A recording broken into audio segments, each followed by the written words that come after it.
Hello, today I'm going to be reading the Iliad. Chapter 1. The Quarrel. The wrath of Achilles is my theme, that fatal wrath which, in fulfillment of the will of Zeus, brought the Achaeans so much suffering, and sent the gallant souls of many noblemen to Hades, leaving their bodies as carrion for the dogs and passing birds.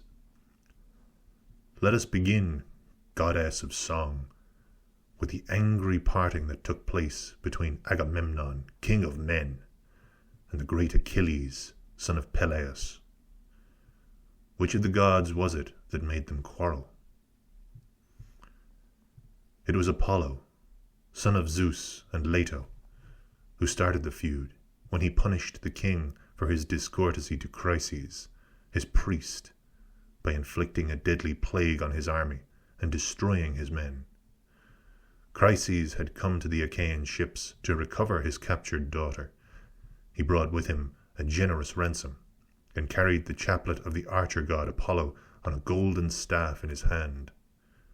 He appealed to the whole Achaean army, and most of all to its two commanders, the sons of Atreus. My lords, and you Achaean men-at-arms, you hope to sack King Priam's city and get home in safety. May the gods that live on Olympus grant your wish, on this condition, that you show your reverence for the archer god Apollo, son of Zeus, by accepting this ransom and releasing my daughter. The troops applauded. They wished to see the priest respected and the tempting ransom taken. But this was not at all to King Agamemnon's liking. He cautioned the man severely and rudely dismissed him. "Old man," he said, "do not let me catch you loitering by the hollow ships today, nor coming back again, or you may find the god's staff and chaplet a very poor defense. Far from agreeing to set your daughter free, I intend her to grow old in Argos, in my house, a long way from her own country, working at the loom and sharing my bed. Off with you now, and do not provoke me if you want to save your skin." The old man trembled and obeyed him. He went off without a word, along the shore of the surrounding sea. But when he found himself alone, he prayed fervently to King Apollo, son of Leto of the lovely locks. "Hear me, god of the silver bow, protector of Chryse and holy Scylla, and lord supreme of Tenedos. Smintheus, if ever I built you a shrine that delighted you, if ever I burnt you the fat thighs of a bull or a goat, grant me this wish. Let the Danaans pay with your arrows for my tears."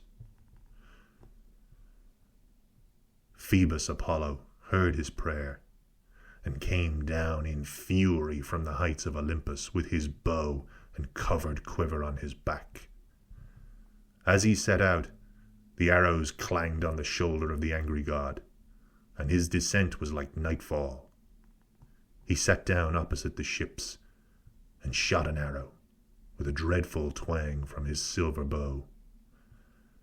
He attacked the mules first, and the nimble dogs. Then he aimed his sharp arrows at the men, and struck again and again. Day and night innumerable fires consumed the dead. For 9 days the gods' arrows rained on the camp.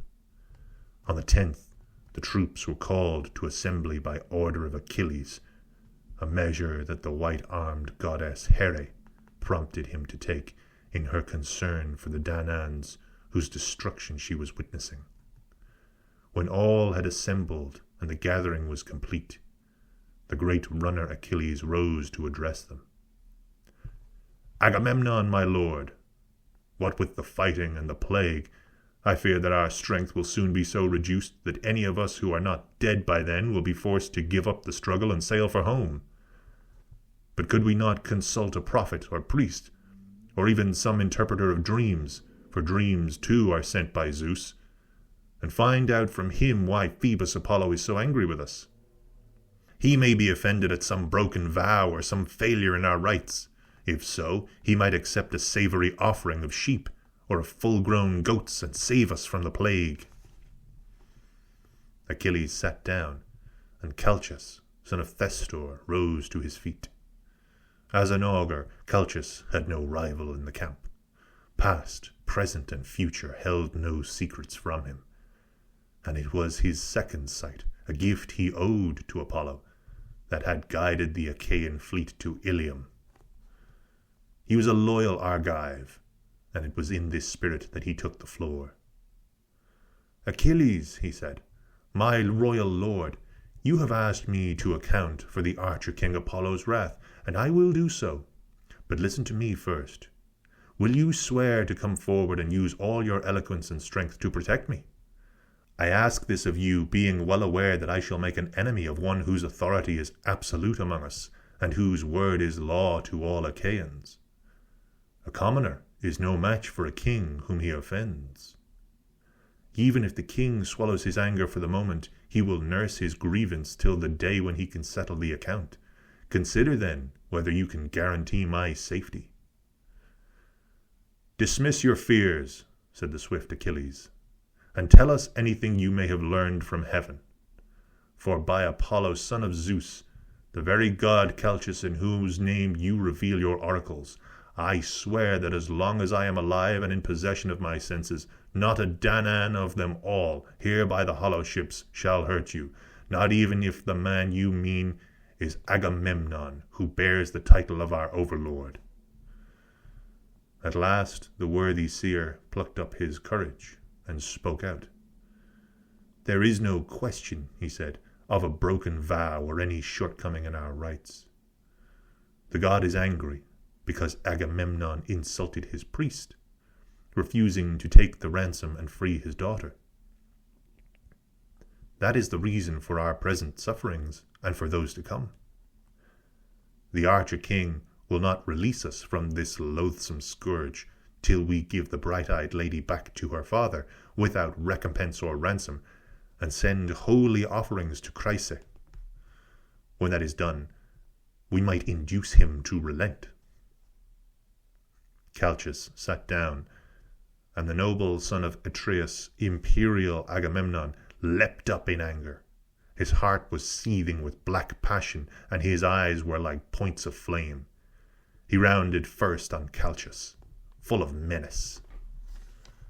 "Prophet of evil," he cried, "never yet have you said a word to my advantage. It is always trouble that you revel in foretelling. Not once have you fulfilled a prophecy of something good. You have never even made one.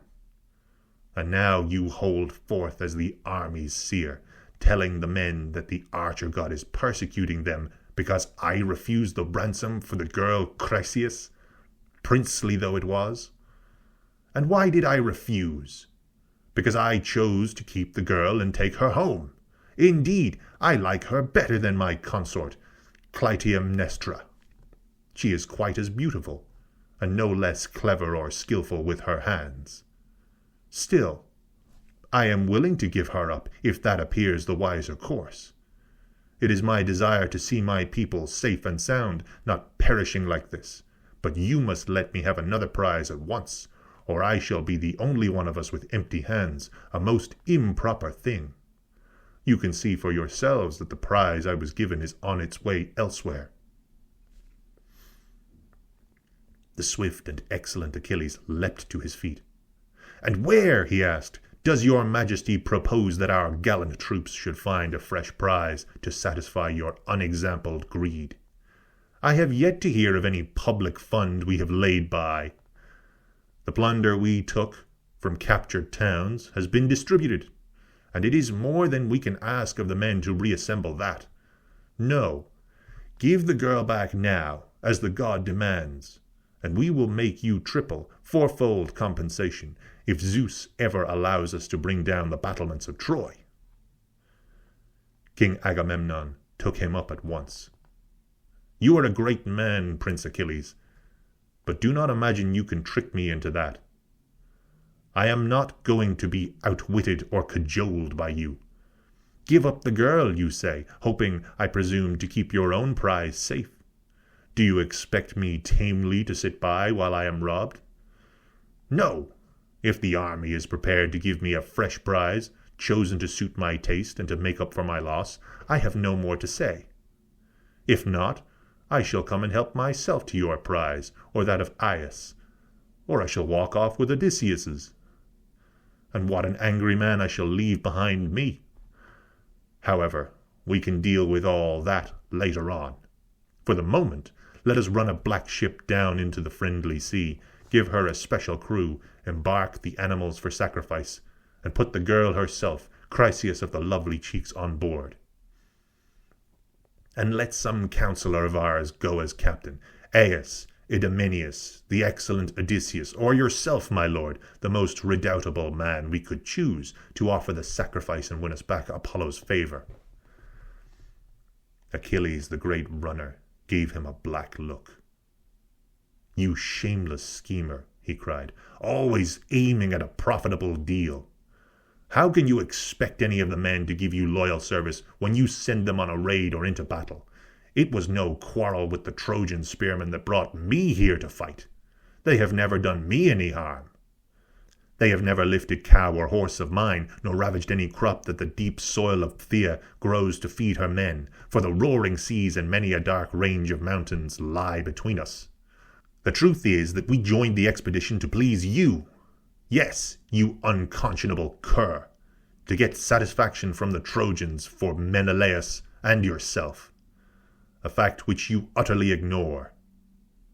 And now comes this threat from you of all people to rob me of my prize, my hard-earned prize, which was a tribute from the ranks. It is not as though I am ever given as much as you when the Achaeans sack some thriving city of the Trojans.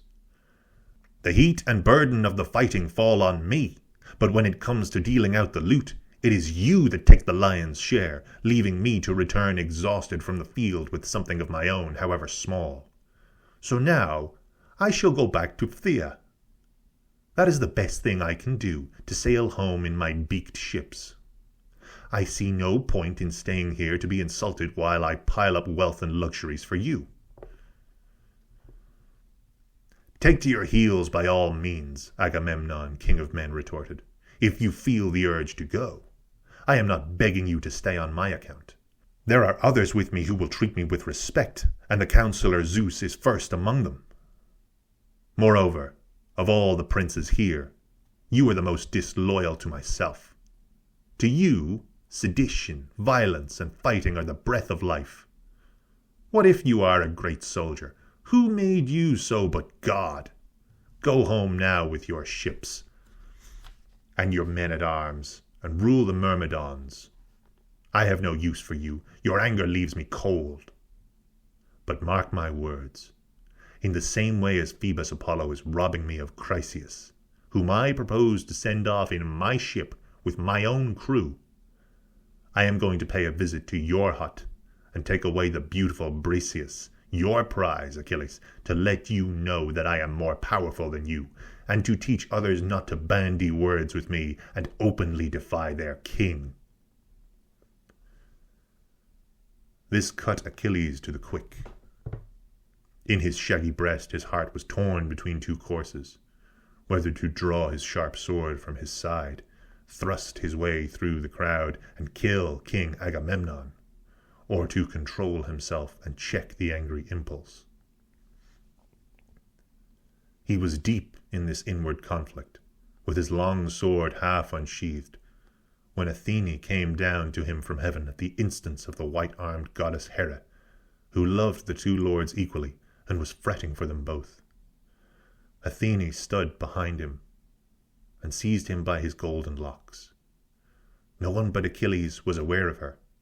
The rest saw nothing.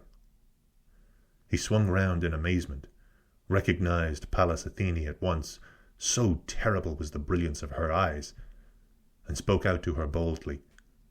And why have you come here, daughter of Aegeus-bearing Zeus? Is it to witness the arrogance of my lord Agamemnon? I tell you bluntly, and I make no idle threats, that he stands to pay for this outrage with his life." "I came from heaven," replied Athene of the flashing eyes, "in the hope of bringing you to your senses. It was Hera, goddess of the white arms, that sent me down, loving the two of you as she does, and fretting for you both. Come now, give up this strife, and take your hand from your sword. Sting him with words instead, and tell him what you mean to do. Here is a prophecy for you. The day shall come when gifts 3 times as valuable as what you have now lost will be laid at your feet in payment for this outrage. Hold your hand, then, and be advised by us." "Lady," replied Achilles, the great runner, "when you two goddesses command, a man must obey, however angry he may be. Better for him if he does. The man who listens to the gods is listened to by them." With that, he checked his great hand on the silver hilt, and drove the long sword back into its scabbard, in obedience to Athene, who then set out for Olympus, and the palace of Aegeus-bearing Zeus, where she rejoined the other gods. Not that Achilles was appeased. He rounded on Atreides once again with bitter taunts. "You drunken sot," he cried, "with the eyes of a dog and the courage of a doe. You never have the pluck to arm yourself and go into battle with the men, or to join the other captains in an ambush. You would sooner die. It pays you better to stay in camp, filching the prizes of anyone that contradicts you, and flourishing at your people's cost, because they are too feeble to resist. Feeble indeed, or else, my lord, this act of brigandage would prove your last. But mark my words, for I am going to take a solemn oath. Look at this staff. Once cut from its stem in the hills, it can never put out leaves or twigs again. The bill-hook stripped it of its bark and foliage. It will sprout no more. Yet the men who in the name of Zeus safeguard our laws, the judges of our nation, hold it in their hands. By this I swear, and I could not choose a better token, that the day is coming when the Achaeans one and all will miss me sorely, and you in your despair will be powerless to help them as they fall in their hundreds to Hector, killer of men. Then you will tear your heart out in remorse for having treated the best man in the expedition with contempt." The son of Peleus finished, flung down the staff with its golden studs, and resumed his seat, leaving Atreides to thunder at him from the other side. But Nestor now leapt up. Nestor, that master of the courteous word, the clear-voiced orator from Pylos, whose speech ran sweeter than honey off his tongue. He had already seen 2 generations come to life, grow up and die in sacred Pylos, and now he ruled the 3rd. Filled with benevolent concern, he took the floor. "This is indeed enough to make Achaia weep," he said. "How happy Priam and Priam's sons would be, how all the Trojans would rejoice, if they could hear of this rift between you two who are the leaders of the Danaans in policy and war. Listen to me. You are both my juniors, and what is more, I have mixed in the past with even better men than you, and never failed to carry weight with them, the finest men I have ever seen or shall see, men like Peirithous and Dryas, shepherd of the people, Caenis, Exadius, the godlike Polyphemus, and Aegeus' son, Theseus, of heroic fame. They were the strongest men that earth has bred, the strongest men pitted against the strongest enemies, a savage, mountain-dwelling tribe whom they utterly destroyed. Those were the men whom I left my home in Pylos to join. I traveled far to meet them, at their own request. I played my independent part in their campaign. And they were men whom not a soul on earth today could face in battle. Still, they listened to what I said and followed my advice. You two must do the same. You will not lose by it. Agamemnon, forget the privilege of your rank, and do not rob him of the girl. The army gave her to him. Let him keep his prize. And you, my lord Achilles, drop your contentious bearing to the king. Through the authority he derives from Zeus, a sceptred king has more than ordinary claims on our respect. You, with a goddess for mother, may be the stronger of the two, yet Agamemnon is the better man, since he rules more people. My lord Atreides, be appeased. I, Nestor, beg you to relent towards Achilles, our mighty bulwark in the stress of battle. My venerable lord, no one could cavil at what you say, replied King Agamemnon. But this man wants to get the whip hand here. He wants to lord it over all of us, to play the king, and to give us each our orders, though I know one who is not going to stand for that. What if the everlasting gods did make a spearman of him? Does that entitle him to use insulting language? Here the noble Achilles broke in on the king. A pretty nincompoop and craven I shall be called if I yield to you at every point, no matter what you say. Command the rest, not me. I have done with obedience to you. And here is another thing for you to ponder. I am not going to fight you or anybody else with my hands for this girl's sake. You gave her to me, and now you take her back. But of all else I have besides my good black ship, you shall not rob me of a single thing. Come now and try, so that the rest may see what happens. Your blood will soon be flowing in a dark stream down my spear. The two stood up when the war of words was over, and dismissed the assembly of the Achaean fleet.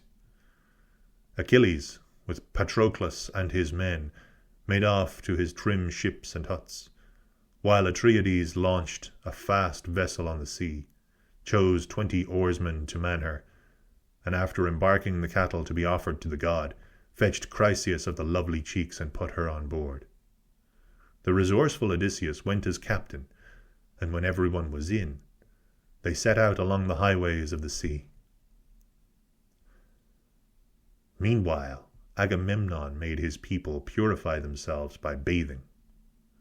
When they had washed the filth from their bodies in the salt water, they offered a rich sacrifice of bulls and goats to Apollo on the shore of the unharvested sea, and savory odors, mixing with the curling smoke, went up into the sky.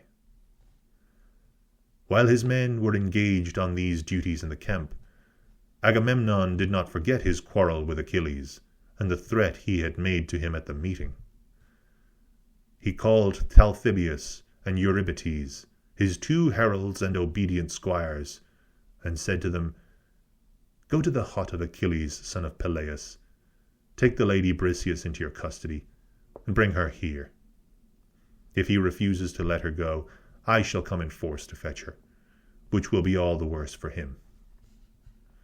He sent them off, and with his stern injunction in their ears, the 2 men made their unwilling way along the shore of the barren sea till they reached the encampment and ships of the Myrmidons, where they found the prince himself sitting by his own black ship and hut. It gave Achilles no pleasure to see them. They came to a halt, too timid and abashed before the prince to address him and tell him what they wanted. But he knew without being told, and broke the silence. Heralds, he said, ambassadors of Zeus and men, I welcome you. Come forward. My quarrel is not with you, but with Agamemnon, who sent you here to fetch the girl Briseis. My lord Patroclus, will you bring the lady out and hand her over to these men? I shall count on them to be my witnesses before the happy gods, before mankind, before the brutal king himself, if the Achaeans ever need me again to save them from disaster. The man is raving mad. If he had ever learned to look ahead, he would be wondering now how he is going to save his army when they are fighting by the ships. Patroclus did as his friend had told him, brought out Briseis of the lovely cheeks from the hut, and gave her up to the two men, who made their way back along the line of ships with the unhappy girl. Withdrawing from his men, Achilles wept. He sat down by himself on the shore of the grey sea, and looked across the watery wilderness. Then, stretching out his arms, he poured out prayers to his mother. Mother, since you, a goddess, gave me life, if only for a little while, surely Olympian Zeus, the thunderer, owes me some measure of regard. But he pays me none.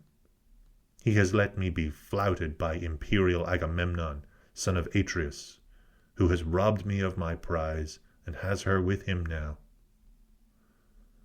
Achilles prayed and wept, and his lady mother heard him where she sat in the depths of the sea with her old father. She rose swiftly from the grey water like a mist, came and sat by her weeping son, stroked him with her hand, and spoke to him. "My child," she asked him, "why these tears? What is it that has grieved you? Do not keep your sorrow to yourself, but tell me so that we may share it." Achilles of the swift feet sighed heavily. "You know," he said, "and since you know, why should I tell you the whole story? We went to Thebe, Aetion's sacred city. We sacked the place and brought back all our plunder, which the army shared out in the proper way, choosing Chryseis of the lovely cheeks as a special gift for Atreides. Presently Chryses, priest of the archer god Apollo, came to the ships of the bronze-clad Achaeans to set free his daughter, bringing a generous ransom and carrying the chaplet of the archer Apollo on a golden staff in his hand. He importuned the whole Achaean army, but chiefly its two leaders, the Atreidae. The troops showed by their applause that they wished to see the priest respected and the tempting ransom taken. But this was not at all to Agamemnon's liking. He sent him packing, and with a stern warning in his ears. So the old man went home in anger. But Apollo listened to his prayers because he loved him dearly, and let his wicked arrows fly against the Argive army. The men fell thick and fast, for the gods' shafts rained down on every part of our scattered camp. At last, a seer who understood the archer's will explained the matter to us. I rose at once and advised them to propitiate the god. This made Agamemnon furious. He leapt to his feet and threatened me. And now he has carried out his threats.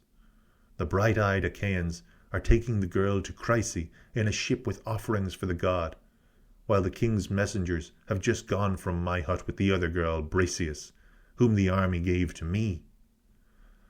So now, if you have any power, protect your son. Go to Olympus, and if anything you have ever done or said has warmed the heart of Zeus, remind him of it as you pray to him. For instance, in my father's house, I have often heard you proudly tell us how you alone among the gods saved Zeus, the darkener of skies, from an inglorious fate, when some of the other Olympians, Here, Poseidon, and Pallas Athene, had plotted to throw him into chains. You, goddess, went and saved him from that indignity. You quickly summoned to high Olympus the monster of the 100 arms whom the gods called Briareus, but mankind Aegeon, a giant more powerful even than his father. He squatted by the son of Cronos with such a show of force that the blessed gods slunk off in terror, leaving Zeus free. Sit by him now, clasp his knees, and remind him of that. Persuade him, if you can, to help the Trojans, to fling the Achaeans back on their ships, to pen them in against the sea and slaughter them. That would teach them to appreciate their king. That would make imperial Agamemnon, son of Atreus, realize what a fool he was to insult the noblest of them all. My son, said Thetis, bursting into tears. "Was it for this I nursed my ill-starred child? At least they might have left you carefree and at ease beside the ships, since fate has given you so short a life and so little time. But it seems that you are not only doomed to an early death, but to a miserable life. It was indeed an unlucky day when I brought you into the world. However, I will go to snow-capped Olympus to tell Zeus the Thunderer all this myself, and see whether I can move him. Meanwhile, stay by your gallant ships. Keep up your feud with the Achaeans, and take no part in the fighting. Yesterday, I must tell you, Zeus left for Ocean Stream to join the worthy Ethiopians at a banquet, and all the gods went with him. But in 12 days' time he will be back on Olympus, and then you may rest assured that I shall go to his bronze palace, where I will throw myself at his feet. I am convinced that he will hear me." Thetis withdrew, leaving Achilles to his grief for the gentle lady whom they had forced him to give up. Meanwhile, Odysseus and his men reached Chryse with the sacred offerings. When they had brought their craft into the deep waters of the port, they furled the sail and stowed it in the black ship's hold, dropped the mast neatly into its crutch by letting down the forestays, rowed her into her berth, cast anchor, made the hawsers fast, and jumped out on the beach. The cattle for the archer god were disembarked, and Chryseis stepped ashore from the seagoing ship.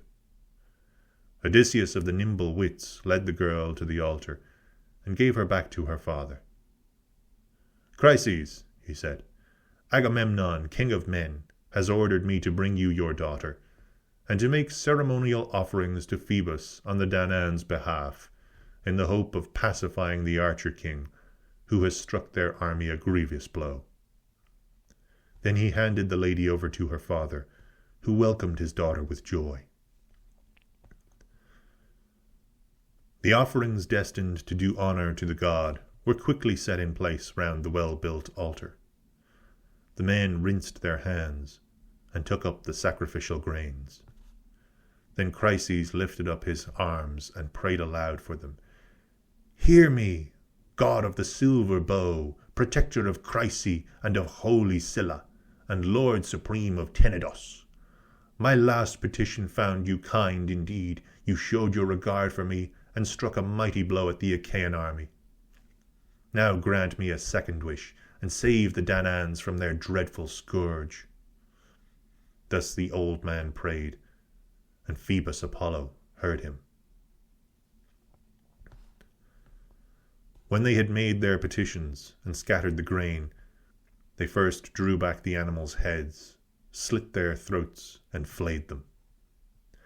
Then they cut out slices from the thighs, wrapped them in folds of fat, and laid raw meat above them. These pieces the old priest burnt on the faggots, while he sprinkled red wine over the flames, and the young men gathered round him with 5-pronged forks in their hands. When the thighs were burnt up and they had tasted the inner parts, they carved the rest into small pieces, pierced them with skewers, roasted them thoroughly, and drew them all off. Their work done and the meal prepared, they fell to with a good will on the feast, in which all had equal shares. When their thirst and hunger were satisfied, the stewards filled the mixing bowls to the brim with wine, and after first pouring out a few drops in each man's cup, served the whole company.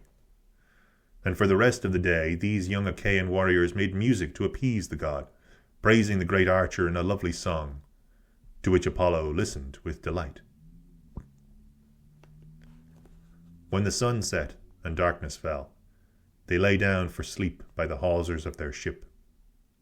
But as soon as dawn had lit the east with rosy hands, they set sail for the great Achaean camp, taking advantage of a breeze the archer god had sent them. They put up their mast and spread the white sail. The sail swelled out, struck full by the wind, and a dark wave hissed loudly round her stern, as the vessel gathered way and sped through the choppy seas, forging ahead on her course. Thus they returned to the great Achaean camp, where they dragged their black ship high up on the mainland sands and underpinned her with long props. This done, they scattered to their several huts and ships.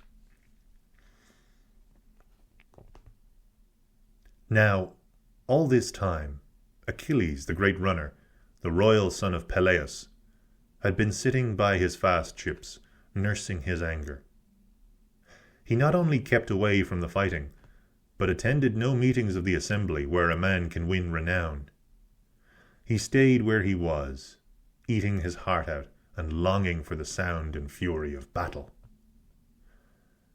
11 days went by, and at dawn on the 12th, the everlasting gods returned in full strength to Olympus, with Zeus at their head. Thetis, remembering her son's instructions, emerged in the morning from the depths of the sea, rose into the broad sky, and reached Olympus. She found all-seeing Zeus sitting away from the rest on the topmost of Olympus's many peaks. She sank to the ground beside him, put her left arm round his knees, raised her right hand to touch his chin, and so made her petition to the royal son of Cronos. Father Zeus, if ever I have served you well among the gods, by word or deed, grant me a wish, and show your favor to my son. He is already singled out for early death, and now Agamemnon, king of men, has affronted him. He has stolen his prize and kept her for himself. Avenge my son, Olympian judge, and let the Trojans have the upper hand, till the Achaeans pay him due respect and make him full amends. The marshaller of the clouds made no reply to this. He sat in silence for a long time, with Thetis clinging to his knees as she had done throughout. At last she appealed to him once more. Promise me faithfully and bow your head, or else, since you have nothing to lose by doing so, refuse, and I shall know that there is no god who counts for less than I. Zeus, the cloud-gatherer, was much perturbed. This is a sorry business, he exclaimed. You will make me fall foul of Here when she rails at me about it, as she will. Even as things are, she scolds me constantly before the other gods, and accuses me of helping the Trojans in this war. However, leave me now, or she may notice us, and I will see the matter through. But first, to reassure you, I will bow my head, and the immortals recognize no surer pledge from me than that. When I promise with a nod, there can be no deceit, no turning back, no missing of the mark. Zeus, as he finished, bowed his sable brows. The ambrosial locks rolled forward from the immortal head of the king, and high Olympus shook. The affair was settled, and the two now parted. Thetis swung down from a glittering Olympus into the salt sea depths, while Zeus went to his own palace. There the whole company of gods rose from their chairs in deference to their father. There was not one that dared to keep his seat as he approached. They all stood up to greet him. Zeus sat down on his throne, and Here, looking at him, knew at once that he and Thetis of the silver feet, the daughter of the old man of the sea, had hatched a plot between them. She rounded instantly on Zeus.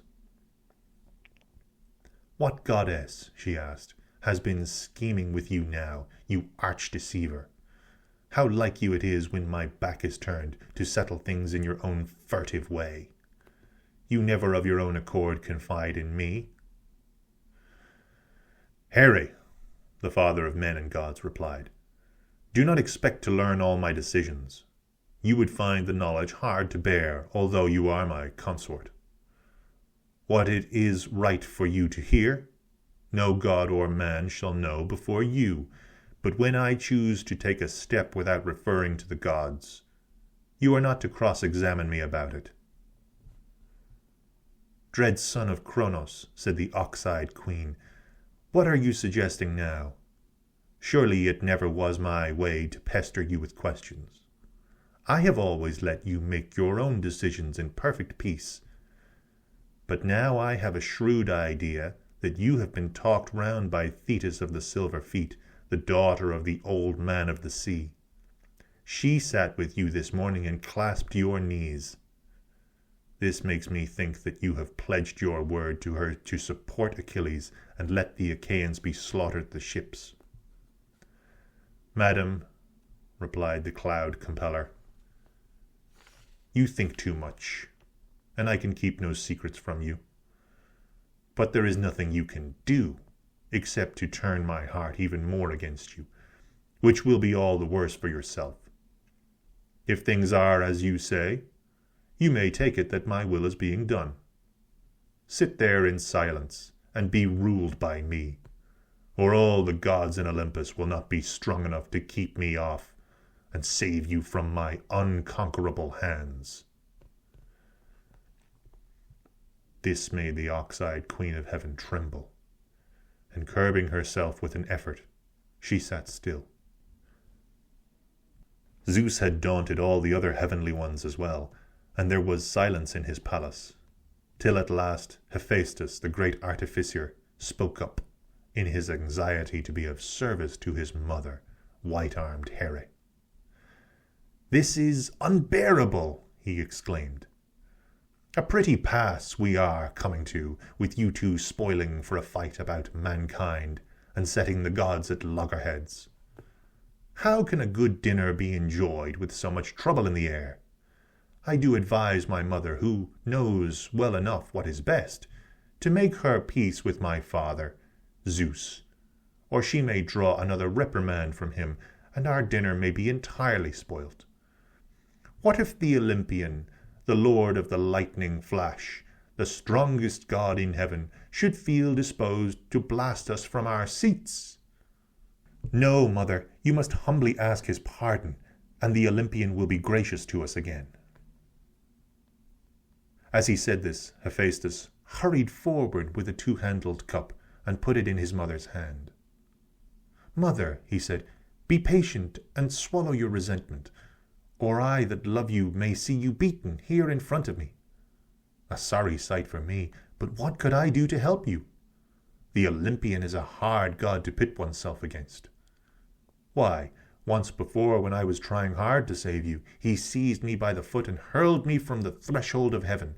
I flew all day, and as the sun sank, I fell half dead into Lemnos, where I was picked up and looked after by the Sintians." The white-armed goddess Here smiled at this, and took the beaker from her son, still smiling. Hephaestus then went on to serve the rest in turn, beginning from the left, with sweet nectar which he drew from the mixing bowl. And a fit of helpless laughter seized the happy gods as they watched him bustling up and down the hall. So the feast went on, all day till sundown. Each of them had his equal share, and they all ate with zest. There was music, too, from a beautiful harp played by Apollo, and from the Muses, who sang in turn delightfully. But when the bright lamp of the sun had set, they all went home to bed in the separate houses that the great lame god Hephaestus had built for them with skilful hands. Olympian Zeus, lord of the lightning, also retired to the upper room where he usually slept, and settled down for the night, with Here of the golden throne beside him.